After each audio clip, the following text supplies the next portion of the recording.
Quiero que abramos nuestras Biblias para comenzar nuestro estudio al libro de Éxodo, el capítulo 28 y el versículo 36. Éxodo, el capítulo 28 y el versículo 36. Se describe aquí una mitra que usaba el sumo sacerdote en Israel. Es decir, Aarón tenía esta mitra o esta corona. Y enfrente de la corona había una inscripción muy especial. Dice allí, en el capítulo 28 y el versículo 36, harás además una lámina de oro fino y grabarás en ella como grabadura de sello, santidad a Jehová. Es decir, inscrita en esa mitra se encontraban las palabras santidad a Jehová. Porque los sacerdotes tenían una responsabilidad muy importante en Israel. Y esa responsabilidad importante era enseñarle al pueblo la diferencia entre lo que era santo y lo que era común o profano. Vayan conmigo a Ezequiel, el capítulo 44, a donde se amplía este pensamiento. Ezequiel, el capítulo 44 y el versículo 23. Dice allí, hablando de los sacerdotes, lo siguiente: y enseñarán a mi pueblo a hacer diferencia entre lo santo y lo profano. Ahora, la palabra profano no es negativa. En realidad se debería traducir entre lo santo y lo común. Hay edificios santos y hay edificios comunes. Este edificio es santo, porque ha sido dedicado a Dios. Pero el restaurante que queda en la esquina es un edificio común, no es malo, pero es común, no es santo. Eso es lo que quiere decir aquí cuando dice, y enseñarán a mi pueblo a hacer diferencia entre lo santo y lo profano o lo común. Y les enseñarán a discernir entre lo limpio y lo no limpio. Es decir, una gran responsabilidad de los sacerdotes en Israel era enseñarle al pueblo de Dios la diferencia entre lo que es santo y lo que es común. Encontramos ilustrado esto desde el comienzo de la historia. Cuando Dios le dijo al hombre, estos árboles, todos los árboles son para tu uso común, pero hay un árbol que me he reservado para mí. No participes de mi árbol. Dios distinguió entre los árboles comunes y el árbol que pertenecía a él, del cual el hombre no debía participar. Vemos la misma distinción en la destrucción de Jericó. Dios le dijo al pueblo de Israel, cuando conquisten la ciudad de Jericó, no tomen nada de lo que está en esa ciudad, porque es el diezmo de la tierra. Es la primera ciudad que ustedes conquistan.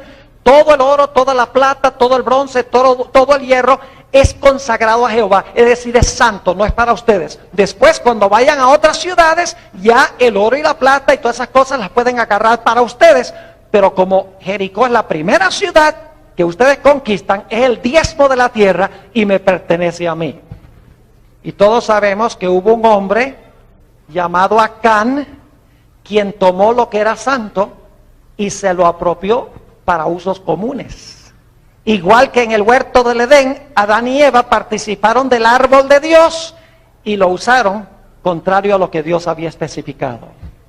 Ahora, esta noche vamos a estudiar una historia donde se ilustra la importancia de distinguir entre lo que es santo y lo que es común. Y cómo era importantísimo que los sacerdotes le enseñaran al pueblo la diferencia entre lo que era común y lo que era santo. Me refiero a la historia de los dos hijos de Aarón, Nadab y Abiú. Vayan conmigo a Levítico, el capítulo 9, Levítico, el capítulo 9, y voy a leer los versículos 23 y 24. Levítico 9, 23 y 24. Ya se había construido el tabernáculo. Ya Aarón y sus hijos habían sido dedicados al sacerdocio. Ya los sacrificios habían sido colocados sobre el altar. Y ahora Dios manifestó su aceptación del sacrificio haciendo algo espectacular. Dice en el versículo 23, y entraron Moisés y Aarón en el tabernáculo de reunión, y salieron y bendijeron al pueblo, y la gloria de Jehová se apareció a todo el pueblo.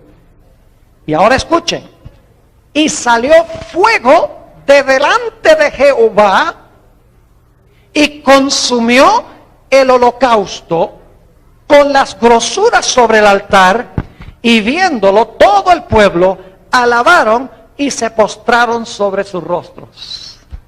Es decir, el fuego salió de la presencia de Jehová y ese fuego consumió los sacrificios que se habían colocado sobre el altar. Es decir, ese fuego que consumió los sacrificios era fuego santo, porque fue un fuego que se originó con Dios. Y es más, ese fuego que llovió sobre el altar no se apagó sino hasta que fue destruido el templo de Salomón. Mucho tiempo después, es decir, aun cuando se construyó el templo de Salomón, ese fuego que había llovido Dios, lo mantuvieron ardiendo, como la llama eterna, tal llamada, que no es tan eterna en los olímpicos, ¿verdad que sí? Así era, fuego santo, fuego que nunca se debía apagar. Y vamos a encontrar que Dios le había dicho a los sacerdotes, este fuego que yo lloví sobre este altar es fuego santo. Y cuando ustedes vayan a llevar fuego dentro del santuario, a mezclar el fuego con el incienso, siempre tomen fuego de este altar, porque este fuego es santo. No es como cualquier fuego, es santo porque se originó en mí. Yo lo lloví sobre los sacrificios. Ahora nos dice en Levítico, el capítulo 10, y el versículo 1, que los hijos de Aarón hicieron algo que causó la muerte trágica de estos dos jóvenes. Dice en Levítico el capítulo 10 y el versículo 1, Nadab y Abiú, hijos de Aarón, tomaron cada uno su incensario y pusieron en ellos fuego, sobre el cual pusieron incienso, y ofrecieron delante de Jehová fuego extraño que él no les mandó. Pregunta, ¿sabían Nadab y Abiú cuál fuego debían ofrecer? Claro que sí, porque si dice que ofrecieron fuego extraño que Dios no les mandó, entonces sabían cuál fuego sí les mandó. Ellos sabían muy bien cuál era el fuego que Dios había mandado que mezclaran con el incienso. Y sin embargo dice que tomaron fuego extraño. Es decir, tomaron un fuego que no era el fuego del altar. Tomaron un fuego común, en otras palabras, y lo mezclaron con el incienso. Ahora yo pregunto, si ustedes hubieran visto los dos fuegos, el fuego santo y el fuego común, ¿su apariencia sería similar? ¿O es que el fuego santo era como más brillante y como que quemaba más? No. Si ustedes hubieran visto los fuegos se parecían. ¿Creen que si hubieran metido el dedo en uno y el otro fuego, igual se queman el dedo? Claro que sí. ¿Creen que si hubieran analizado las propiedades químicas de los dos fuegos, las propiedades químicas hubieran sido las mismas? Claro que sí.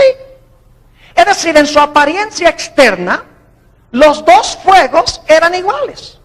Lo que distinguía el fuego que se encontraba sobre el altar era que Dios había llovido ese fuego y Dios declaró que ese fuego era santo. Y cuando metieran el fuego dentro del santuario, debían meter el fuego santo. No podían traer fuego común y ofrecérselo a Dios como si fuera santo. Ahora, tenemos dos símbolos aquí que necesitamos interpretar. En primer lugar, tenemos el fuego. El fuego en esta historia es simbólico. ¿Qué representa el fuego en las Escrituras? Ustedes lo saben. Juan el Bautista dijo que el que viene tras mí os bautizará ¿con qué? Con Espíritu Santo y ¿con qué? Y con fuego. ¿Y qué pasó en el día del Pentecostés cuando se derramó el Espíritu Santo? Dice que se vieron lenguas como de ¿qué? Fuego. Entonces, ¿qué representa el fuego? El fuego representa el Espíritu Santo. Es decir, el fuego simboliza al Espíritu Santo. Pero tenemos también aquí el símbolo del incienso, porque el fuego se mezclaba con el incienso. La pregunta es, ¿qué representaba el incienso que se mezclaba con el fuego? Vayan conmigo al Salmo 141. Salmo 141 y el versículo 2. Salmo 141 y vamos a leer el versículo 2 donde nos explica qué representa el incienso. Dice allí, suba mi oración delante de ti como qué, como el incienso. ¿Qué representaba entonces el incienso? Representaba la oración, según dice este texto. Noten también lo que dice en Apocalipsis el capítulo 8. Apocalipsis el capítulo 8 y vamos a leer el versículo 3 por ahora. Apocalipsis el capítulo 8 y el versículo 3. Dice, otro ángel vino entonces y se paró ante el altar. Este es el altar de oro que quedaba en el lugar santo. Y dice, con un incensario de oro. Y se le dio mucho incienso para añadirlo ¿a qué? A las oraciones de todos los santos sobre el altar de oro que estaba delante del trono. Nuevamente se relaciona el incienso ¿con qué cosa? Con la oración. Vayan también conmigo a Lucas 1, y este es un pasaje muy especial, porque aquí se encuentra el símbolo y lo que representa el símbolo. Lucas el capítulo 1 y vamos a leer los versículos 8 hasta el versículo 10. En realidad aquí está hablando del padre de Juan el Bautista, de Zacarías, cuando estaba sirviendo en el santuario, en su turno, que era el octavo turno, habían 24. Dice en el versículo 8, aconteció que ejerciendo Zacarías el sacerdocio delante de Dios, según el orden de su clase, conforme a la costumbre del sacerdocio, le tocó en suerte ofrecer el incienso entrando en el santuario del Señor. ¿Qué es lo que iba a hacer Zacarías? ¿Iba a ofrecer qué cosa? Incienso. Ahora, ¿qué estaba haciendo la gente afuera mientras él estaba ofreciendo el incienso? Noten el versículo 10. Y toda la multitud del pueblo estaba afuera orando a la hora del incienso. Es decir, mientras él ofrecía el símbolo, el incienso, la gente estaba haciendo lo que el incienso representa, que es ¿qué cosa? La oración. Ahora yo pregunto, ¿quién es el que lleva nuestras oraciones a Dios? El Espíritu Santo. Ustedes han leído en Romanos el capítulo 8, donde dice que nosotros ni siquiera sabemos qué pedir, ni tampoco sabemos cómo pedirlo. Por eso dice que el Espíritu Santo ruega por nosotros con gemidos indecibles y nos enseña cómo orar. Es decir, el fuego mezclado con el incienso representaba la obra del Espíritu Santo en llevar nuestras oraciones a Dios. Pero como nos damos cuenta aquí, el incienso estaba bien en la historia de Nadab y Abiú. ¿No es así? ¿Ofrecieron el incienso que era? Claro que sí. Pero ¿con qué mezclaron la oración? Lo mezclaron no con el fuego que representa el Espíritu Santo, sino que ofrecieron su propio ¿qué? Su propio fuego. Podríamos decir que ofrecieron su propio espíritu, por así decirlo. Ahora noten lo que dice en Levítico, otra vez, el capítulo 10 y el versículo 2. Levítico, el capítulo 10 y el versículo 2. Están ofreciendo, escuchen bien, están ofreciendo el incienso en desobediencia. ¿No es así? Porque Dios ha mandado que mezclen el incienso con el fuego santo. Y ellos desobedecen a Dios y mezclan el incienso con fuego común. Es decir, están presentando el incienso o la oración como en desobediencia a Dios. Noten el versículo 2. Y salió fuego de delante de Jehová. Leímos ya en el versículo 24 de dónde salió el fuego que consumió los sacrificios. Idéntico, de delante de Jehová. ¿De dónde salió el fuego que consumió a estos jóvenes? De delante de Jehová. ¿Tuvo el fuego la misma fuente? Claro que sí. ¿Saben lo que dicen algunas personas, inclusive en la iglesia adventista hoy? Dicen, ese no fue Dios que mandó el fuego, eso fue el diablo. Porque Dios no destruye a nadie. Se ha vuelto común, por lo menos en los Estados Unidos, esa idea de que Dios es demasiado amoroso, demasiado misericordioso, que Dios no destruye a nadie. Así que ese fuego que salió de Dios, en realidad el diablo era el que estaba mandando el fuego, porque Dios le dio permiso.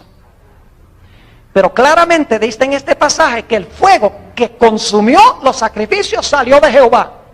Y dice que el fuego que consumió a los jóvenes salió también de Jehová. Es decir, tuvo la misma fuente. Y dicho sea de paso, el fuego salió del lugar santísimo del santuario. Y no creo que el diablo haya estado en el lugar santísimo. Ahora fíjense, versículo 2. Y salió fuego delante de Jehová. ¿Y los qué? Y los quemó. Y murieron delante de Jehová. Son de las historias que no nos gusta leer a nosotros. Porque hoy en día se ha vuelto común en la iglesia adventista de que Dios es un caramelo, de que Dios es todo misericordia, de que Dios es todo amor y Dios es todo gracia, y a Dios no le importa lo que hagamos, a Dios no le importa lo que digamos, a Dios no le importa nada. Él es demasiado amor para destruir a cualquiera. Pero Dios, además de ser amor, es un Dios de justicia y un Dios que exige respeto, porque es un Dios santo. Hay otras historias en la Biblia que no nos gusta leer. Por ejemplo, la historia de Usa, que tocó el arca santa y cayó muerto. Uy, qué cosa terrible. No nos gusta leer en cuanto a la historia de los niños que estaban criticando al profeta de Dios, al santo profeta de Dios. Y salieron 2 osas. Y dice la Biblia que hirieron a esos niños. No nos gusta estudiar la historia de Coré, Datán y Abirán, donde dice que ellos quisieron ejercer el sacerdocio. Dijeron, ¿y por qué es que la casa de Aarón solamente puede ser sacerdotes? Nosotros queremos ser sacerdotes. Y Moisés dice, está bien, yo no les voy a discutir. Dios ha dicho qué es lo que se debe hacer, pero si ustedes quieren, traigan mañana sus incensarios. Y el siguiente día vinieron los 250 con los incensarios, se abrió la tierra y se los tragó. Y dice, pero ese era el Dios del Antiguo Testamento. ¿Y Ananías y Zafira qué? Esa historia es después del derramamiento del Espíritu Santo en el libro de Hechos de los Apóstoles. Todas estas historias quieren enseñarnos, mis hermanos y hermanas, apreciadas visitas, que Dios sí es un Dios de misericordia, Dios es un Dios longánime, Dios es un Dios de amor, pero al mismo tiempo Dios es un Dios que espera que se le trate con respeto, porque Dios es santo. Así que dice que salió un fuego de la presencia de Dios y los consumió. Ahora noten el versículo 3. ¿Qué hubiera hecho usted si hubiera sido esto lo que pasó con un hijo suyo? ¿Cuál sería la reacción normal? Luto y duelo. Pero fíjense lo que le dice Dios a Aarón y a Moisés y al pueblo. Versículo 3. Entonces dijo Moisés a Aarón: esto es lo que habló Jehová diciendo: en los que a mí se acercan me santificaré. En realidad en el hebreo dice: en los que a mí se acercan tienen que reconocerme como santo. Y en presencia de todo el pueblo seré glorificado. Y Aarón, ¿qué cosa? Cayó. Versículo 4. Y llamó Moisés a Misael y a Elzafán, hijos de Uziel, tío de Aarón, y les dijo: acercaos y sacad a vuestros hermanos de delante del santuario, fuera del campamento. ¿A dónde los sacaron? Fuera del campamento, es decir, que ya no pertenecían al pueblo de Israel. Cuando se aplicaba la pena capital, siempre se aplicaba ¿dónde? Era cortado del pueblo y sucedía fuera del campamento.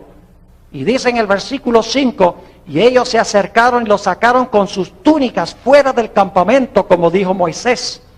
Entonces Moisés dijo a Aarón y a Eleazar e Itamar sus hijos, escuchan bien: no descubráis vuestras cabezas, que era señal de duelo, ni rasguéis vuestros vestidos en señal de duelo, para que no muráis, ni se levante la ira sobre toda la congregación. Pero vuestros hermanos, toda la casa de Israel, sí lamentarán por el incendio que Jehová ha hecho. Es decir, lamentense porque Dios tuvo que hacer esto. Pero no se lamenten por estos dos muchachos. No les hagan luto a estos dos muchachos. Porque si hubieran hecho luto, hubieran estado demostrando que simpatizaban con ellos. Hay otra historia en la Biblia que es parecida a esta. La historia de Coré, Datán y Abirán. ¿Saben ustedes que después que Moisés les dijo: traigan los incensarios, ofrezcan el incienso aquí en el santuario? Trajeron los incensarios y empezaron a ofrecer el incienso, y la tierra se abrió y se los tragó. ¿Y saben lo que empezó a decir el pueblo? Empezó a decir: ¿por qué mataste tú a estos? Se enfureció el pueblo con Dios. ¿Y qué dijo Dios? Ah, bueno, está bien, me arrepiento. No. Dios dice: así es la cosa. Y entre el pueblo hubo gran mortandad también, porque simpatizaron con los rebeldes. Ahora déjenme leerles un pasaje muy interesante que encontramos en el libro Patriarcas y Profetas, la página 376. Vivimos en un tiempo cuando nadie quiere aplicar la disciplina eclesiástica. O muy pocas personas quieren que se discipline a la gente, porque dicen: no podemos hacer eso, porque eso no es lo amoroso. Eso no es misericordioso. Ahora, no quiero decir que no debemos tener misericordia y no debemos tener amor para con la gente. Pero cuando se cometen pecados abiertos contra la voluntad de Dios y simpatizamos con el transgresor, Dios no le agrada. Escuchen lo que dice la sierva de Dios en el libro Patriarcas y Profetas, en la página 376. Dice: había en Israel algunos a quienes la amonestación de este terrible juicio podría evitar que abusaran de la tolerancia de Dios hasta el extremo de sellar también su propio destino. Es decir, el mal ejemplo: si no se hubiera hecho nada, la gente hubiera dicho: bueno, no importa. Sigue diciendo: la amonestación divina se hace sentir sobre la falsa simpatía hacia el pecador que trata de excusar su pecado. El pecado adormece la percepción moral, de tal manera que el pecador no comprende la enormidad de su transgresión, y sin el poder convincente del Espíritu Santo permanece parcialmente ciego en lo referente a su pecado. Es deber de los siervos de Cristo enseñar a estos descarriados el peligro en que están. Los que destruyen el efecto de la advertencia, cegando los ojos de los pecadores para que no vean el carácter y los verdaderos resultados del pecado, a menudo se lisonjean de que en esa forma demuestran su caridad. Pero lo que hacen es oponerse directamente a la obra del Espíritu Santo de Dios e impedirla. Arrullan al pecador para que se duerma al borde de la destrucción. Se hacen partícipes de su culpa y asumen una terrible responsabilidad por su impenitencia.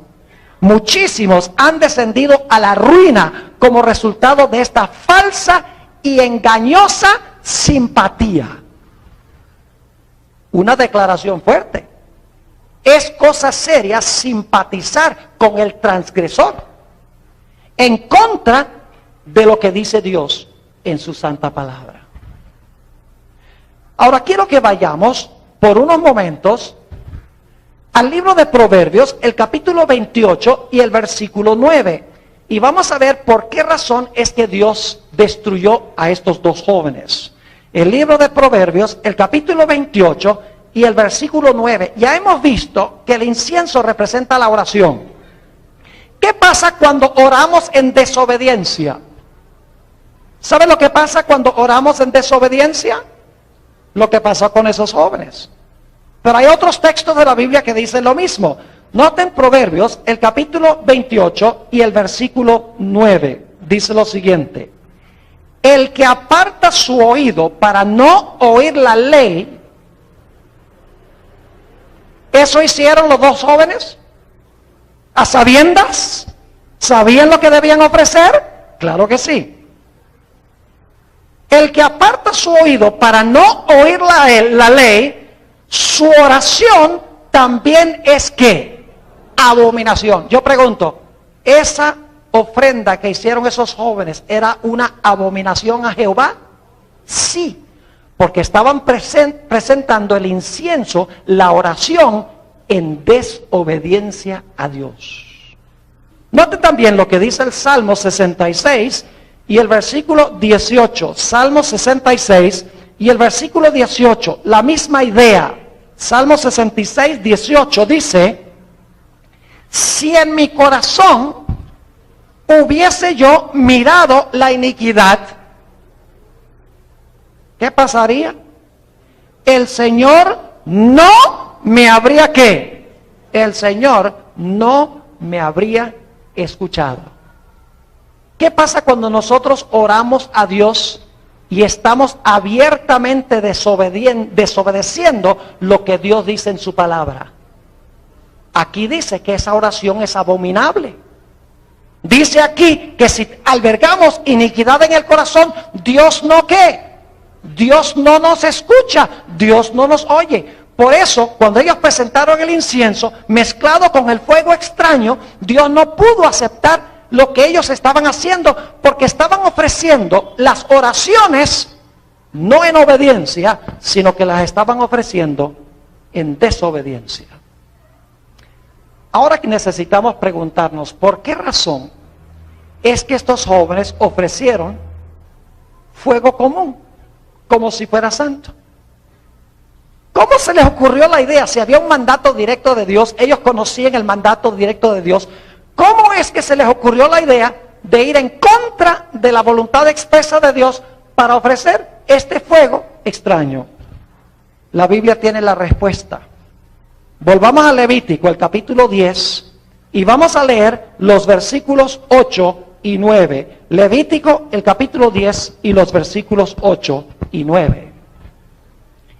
Y Jehová habló a Aarón diciendo: tú y tus hijos contigo no beberéis vino ni sidra cuando entréis en el tabernáculo de reunión, para que no muráis.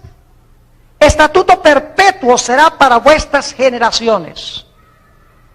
¿Qué había pasado con Nadab y Abiú que los llevó a ofrecer fuego común como si fuera santo? Estaban ¿qué? ebrios con vino, según dice la Biblia. Y el entorpecimiento de su mente no les permitió distinguir lo santo de lo común, aun cuando sabían cuál era el fuego santo. Y noten lo que sigue diciendo en el versículo 10. No solamente dice que no beban vino ni sidra para que no mueran, sino que explica por qué razón. Versículo 10. Para poder, ¿qué? Discernir entre lo santo y lo común. ¿Por qué no pudieron distinguir entre lo santo y lo común? Porque estaban borrachos con vino. Y entre lo inmundo y lo limpio. Y ahora escuchen lo que sigue diciendo el versículo 11. Y para enseñar a los hijos de Israel todos los estatutos que Jehová les ha dicho por medio de Moisés. Es decir, Dios le está diciendo a Aarón que cuando los sacerdotes vayan a servir en el santuario, no beban vino ni sidra, porque en primer lugar va a impedir que distingan lo santo de lo común, y en segundo lugar no les va a permitir enseñarle al pueblo todos los estatutos y los mandamientos de Jehová. Eso fue lo que pasó con estos jóvenes. Ahora, ¿cuál fue el gran pecado de Nadab y Abiú? El gran pecado fue que ellos tomaron fuego común y se lo presentaron a Dios como si fuera ¿qué? Como si fuera santo. Y eso causó su destrucción. Y no pudieron distinguir porque estaban ebrios. Ahora quiero que miremos otra historia de la Biblia. Y esta historia presenta la otra cara de la moneda. Presenta un caso a donde alguien tomó algo santo y lo trató como si fuera común.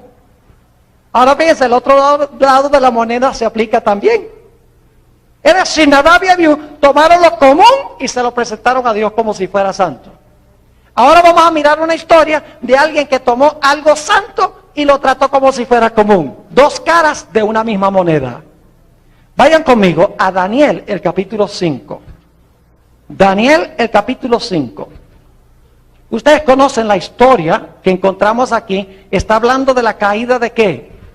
De la caída de Babilonia. ¿Quién era el rey de Babilonia cuando la ciudad cayó? Se llamaba Belsasar. Ahora escuchen lo que dice el versículo 1. El rey Belsasar hizo un gran banquete a 1000 de sus príncipes. Y en presencia de los 1000, ¿qué hacía? Bebía vino. ¿Es lo mismo que leímos en Levítico 10? ¿El mismo problema, sí o no?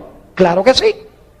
Cuando Nadab y Abiú bebieron vino, no pudieron distinguir entre lo santo y lo común, y tomaron fuego común y se lo presentaron a Dios como si fuera ¿qué? Santo. Ahora encontramos que Belsasar, la noche que cayó Babilonia, bebía vino. ¿Y cuál fue el resultado? Noten el versículo 2. Belsasar, con el gusto del vino, mandó que trajesen los vasos de oro y de plata que Nabucodonosor, su padre, había traído del templo de Jerusalén. ¿Qué clase de vasos eran? Santos. ¿Y por qué los mandó a traer? Porque estaba ¿qué? Ebrio. Estaba borracho, no pudo distinguir lo que era santo.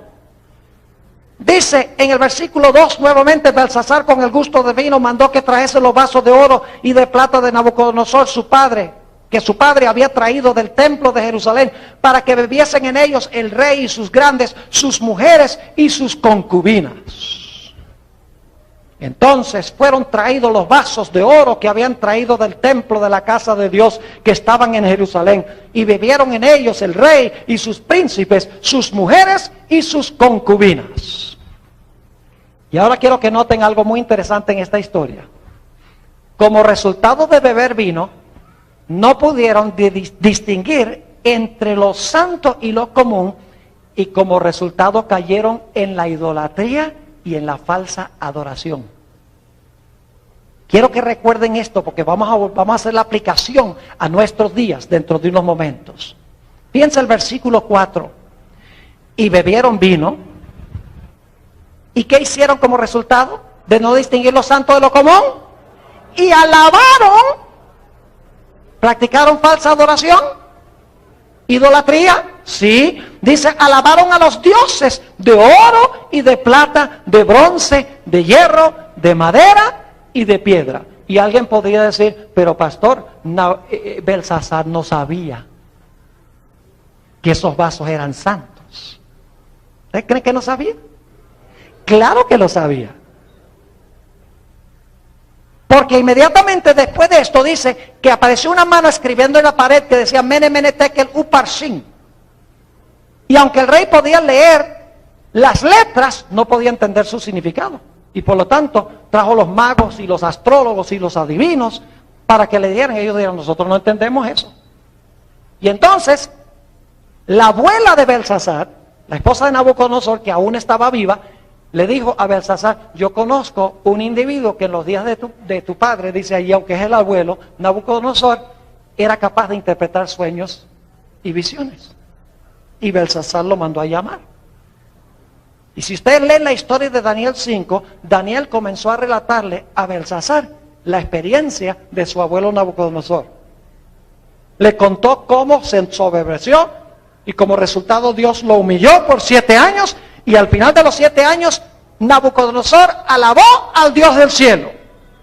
Y entonces Daniel le dijo, y tú has mandado a traer los vasos santos del templo de Jerusalén, aún sabiendo todo esto.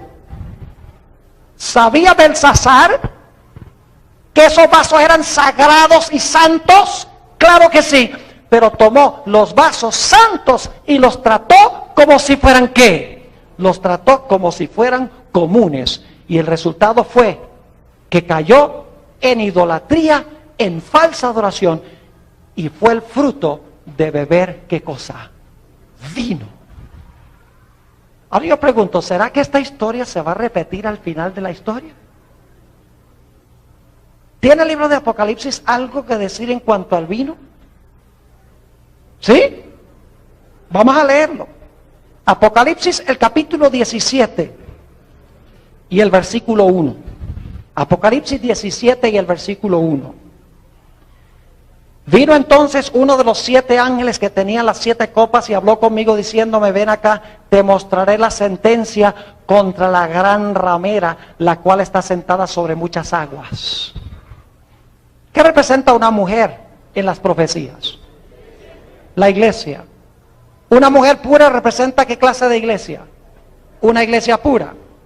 Una mujer ramera representa una iglesia que ha caído, una iglesia que se ha prostituido, podríamos decir. Ahora fíjense cuál es el gran pecado de esta ramera, de esta iglesia apóstata.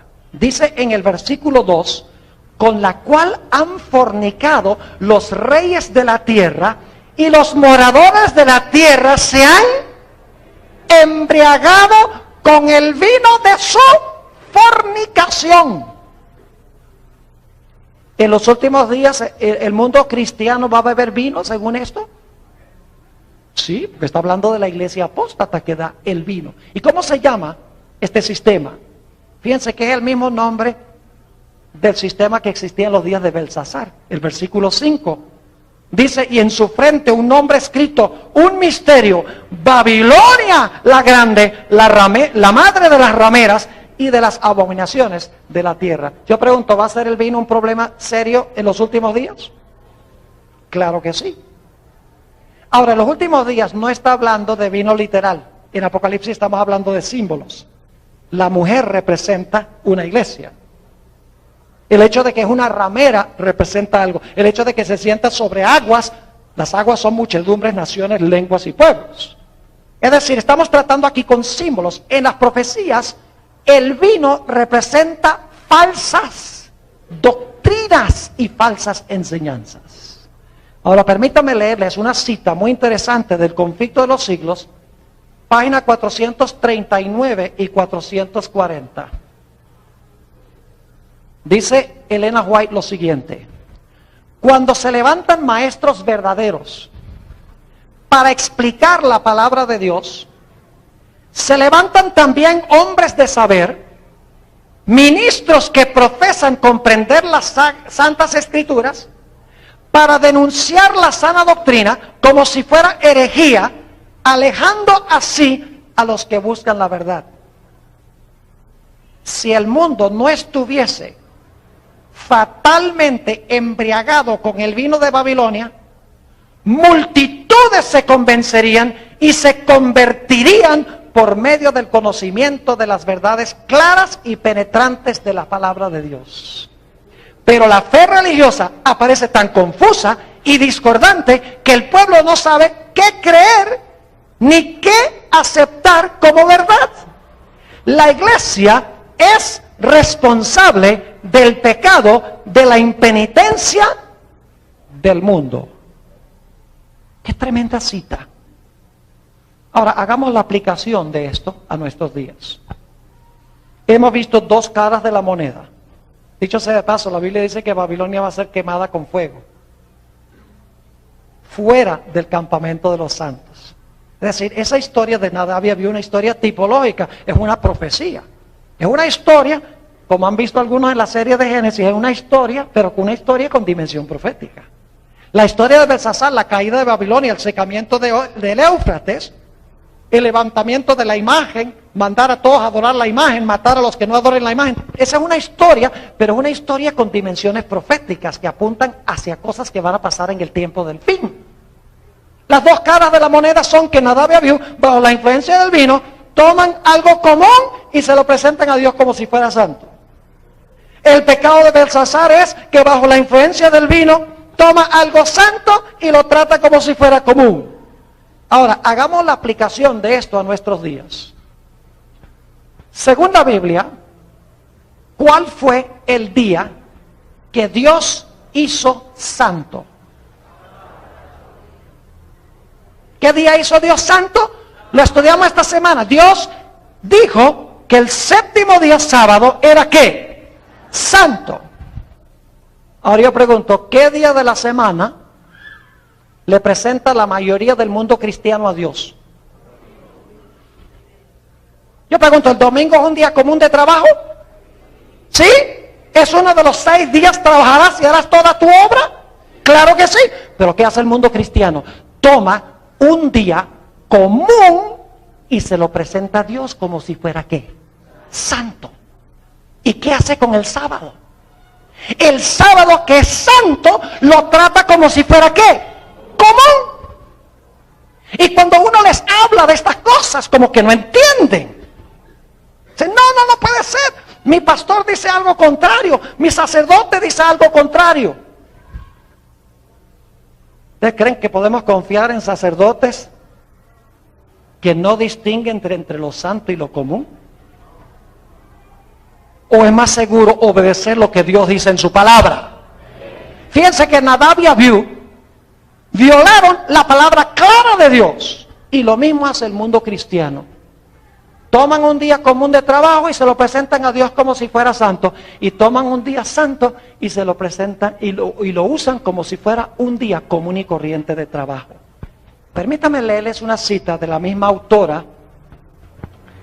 Esto se encuentra en la revista Señales de los Tiempos, marzo 31 de 1888. Ella entendió, 1898, ella entendió esta aplicación que estoy compartiendo con ustedes. Dice ella lo siguiente: aquellos que ignoran el sábado del Señor y santifican el primer día de la semana, le ofrecen fuego extraño a Dios.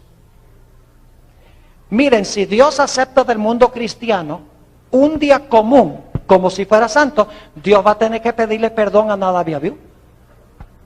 Porque es exactamente lo que hicieron ellos. Tomaron fuego común y lo presentaron como santo. ¿Qué diferencia hay entre eso y tomar un día común y presentárselo a Dios como si fuera santo? Es el mismo principio. Sigue diciendo, es un sábado extraño que Dios no les ha mandado que guarden. ¿Lo aceptará Él de sus manos? Los hombres han inventado muchas cosas. Han tomado un día común que Dios no ha santificado y lo han revestido de prerrogativas de santidad. Han declarado que es un día santo, pero esto no le da ni un solo vestigio de santidad. Deshonran a Dios cuando aceptan instituciones humanas y las presentan al mundo como el sábado cristiano, día que no tiene como autoridad un así dice Jehová. Así como Nadab y Abiú ofrecen lo común en lugar de lo santo. ¿A ustedes recuerdan que cuando Belsasar tomó lo santo y lo trató como si fuera común, el resultado fue falsa adoración y qué? Idolatría. Ahora escuchen lo que les voy a decir. La observancia del domingo como día de reposo es idolatría. Y usted, pastor, ¿cómo va a decir eso? Permítame presentarlo de esta forma. ¿Quién creó el sol? Dios. ¿Lo creó para la adoración? ¿Lo creó para la adoración? No, es un objeto común, ¿verdad? ¿Qué pasa si usted entonces usa el sol y lo adora? Lo usa para la adoración. ¿Qué pasa? ¿Cómo se llama eso? Idolatría. ¿Quién hizo el primer día de la semana? Dios. ¿Lo hizo para la adoración? No. Entonces, ¿qué pasa si usted lo convierte en un día de adoración? Igual. No importa si es un objeto o si es un día. Cualquier cosa que el hombre santifica, que Dios no ha santificado, es ¿qué cosa? En principio es idolatría. Ahora algunas personas están diciendo, pero pastor, hay millones de personas en el mundo cristiano que no conocen esto. ¿Será entonces que Dios no escucha las oraciones de ellos, que las oraciones de ellos son abominables ante Jehová? La respuesta es que no. La mayoría de los verdaderos hijos de Dios están fuera de la iglesia adventista. En todas las iglesias, en la católica, en todas las iglesias protestantes, hay verdaderos hijos e hijas de Dios que no conocen lo que hemos estado hablando. Lo ignoran. Ustedes notan que el pecado está en el que sabe hacer lo bueno y no lo hace, dice la Escritura. Cuando se viola la luz clara que se entiende de Dios, aún bajo la influencia del vino o de las falsas doctrinas, cuando la gente a sabiendas lo hace, en ese momento es que Dios no puede aceptar las oraciones que se ofrecen a Dios. Yo doy gracias al Señor que en Apocalipsis el capítulo 18 Dios le da un llamado a aquellos fieles que están en Babilonia para que salgan. Vamos a Apocalipsis 18 y ustedes van a ver Apocalipsis 18 y el versículo 1. Dice allí: después de esto vi a otro ángel descender del cielo con gran poder, y la tierra fue alumbrada con su gloria, y clamó con voz potente diciendo: ha caído la gran Babilonia. Fíjese, el mismo reino que menciona Daniel 5. Y se ha hecho habitación de demonios y guarida de todo espíritu inmundo y albergue de toda aves inmunda y aborrecible, porque todas las naciones, noten otra vez, han bebido del vino del furor de su fornicación, y los reyes de la tierra han fornicado con ella, y los mercaderes de la tierra se han enriquecido de la potencia de sus deleites. Y luego noten el llamado que hace Dios. Y oí otra voz del cielo que decía: salid de ella, pueblo mío. ¿Tiene Dios pueblo en Babilonia? ¿Qué les parece? ¿Tiene Dios pueblo en Babilonia? Claro que sí. Si no tienen pueblo en Babilonia, ¿para qué los invita a salir? Dice: sal de Babilonia. Dice: salid de ella, pueblo mío, para que no seáis partícipes de sus pecados, ni recibáis parte de sus ¿qué? Parte de sus plagas. Es decir, si tú estás en un lugar a donde se está violando abiertamente la voluntad clara, revelada de Dios en la palabra, Dios te llama a salir de ese sistema y a obedecer a Dios. Si Dios dice que el sábado es santo, ese es el día que nosotros debemos guardar. No debemos aceptar el vino que nos dan, que dice que no importa, que Dios no le importa cuál día, o que el domingo es el día de reposo. Cuando Dios dice claramente en su palabra cuál es el día, Nosotros sencillamente debemos obedecer lo que Dios dice. Si Nadab y Abiú hubiesen hecho eso, hubieran muerto ya de viejos. No les hubiera sucedido lo que les sucedió. Mis hermanos y hermanas, apreciadas visitas, Dios quiere que nosotros le reconozcamos como santo. No porque le tengamos miedo, no porque digamos, ay no, si yo mejor me porto bien y trato todo santo porque si no Dios me destruye. No, debemos amar a Dios, y porque amamos a Dios vamos a querer reconocerlo como el alto y sublime que habita en la santidad, como dice la Biblia, y vamos a querer tratarlo como santo, como el gran Dios que está en distinción con sus criaturas y cuyo nombre, según la Biblia, es santo.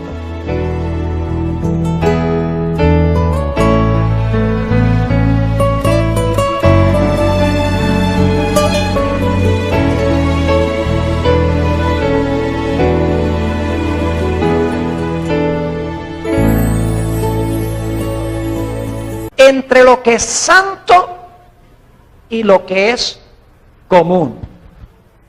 Encontramos ilustrado esto desde el comienzo de la historia. Cuando Dios le dijo al hombre, estos árboles, todos los árboles son para tu uso común, pero hay un árbol que me he reservado para mí. No participes de mi árbol. Dios distinguió entre los árboles comunes y el árbol que pertenecía a él, del cual el hombre no debía participar. Vemos la misma distinción en la destrucción de Jericó. Dios le dijo al pueblo de Israel, cuando conquisten la ciudad de Jericó, no tomen nada de lo que está en esa ciudad, porque es el diezmo de la tierra. Es la primera ciudad que ustedes conquistan. Todo el oro, toda la plata, todo el bronce, todo el hierro es consagrado a Jehová, es decir, es santo, no es para ustedes. Después, cuando vayan a otras ciudades, ya el oro y la plata y todas esas cosas las pueden agarrar para ustedes. Pero como Jericó es la primera ciudad que ustedes conquistan, es el diezmo de la tierra y me pertenece a mí. Y todos sabemos que hubo un hombre llamado Acán, quien tomó lo que era santo, o esta corona. Y enfrente de la corona había una inscripción muy especial. Dice allí, en el capítulo 28 y el versículo 36, harás además una lámina de oro fino y grabarás en ella como grabadura de sello, santidad a Jehová. Es decir, inscrita en esa mitra se encontraban las palabras santidad a Jehová. Porque los sacerdotes tenían una responsabilidad muy importante en Israel. Y esa responsabilidad importante era enseñarle al pueblo la diferencia entre lo que era santo y lo que era común o profano. Vayan conmigo a Ezequiel, el capítulo 44, a donde se amplía este pensamiento. Ezequiel, y se lo apropió para usos comunes. Igual que en el huerto del Edén, Adán y Eva participaron del árbol de Dios y lo usaron contrario a lo que Dios había especificado. Ahora, esta noche vamos a estudiar una historia donde se ilustra la importancia de distinguir entre lo que es santo y lo que es común. Y cómo era importantísimo que los sacerdotes le enseñaran al pueblo la diferencia entre lo que era común y lo que era santo. Me refiero a la historia de los dos hijos de Aarón, Nadab y Abiú. Vayan conmigo a Levítico, el capítulo 9, Levítico, el capítulo 9, y voy a leer los versículos 23 y 24. Levítico 9, 23 y 24. Ya se había construido el tabernáculo. Ya Aarón y sus hijos habían sido dedicados al sacerdocio. Ya los sacrificios habían sido colocados sobre el altar. El capítulo 44 y el versículo 23.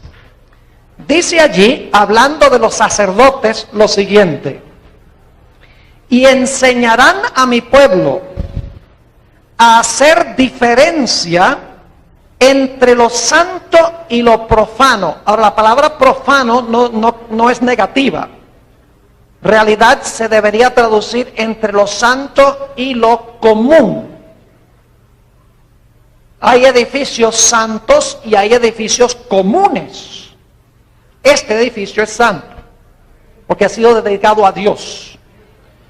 Pero el restaurante que queda en la esquina es un edificio común, no es malo, pero es común, no es santo. Eso es lo que quiere decir aquí cuando dice, y enseñarán a mi pueblo a hacer diferencia entre lo santo y lo profano o lo común. Y les enseñarán a discernir entre lo limpio y lo no limpio. Es decir, una gran responsabilidad de los sacerdotes en Israel era enseñarle al pueblo de Dios la diferencia.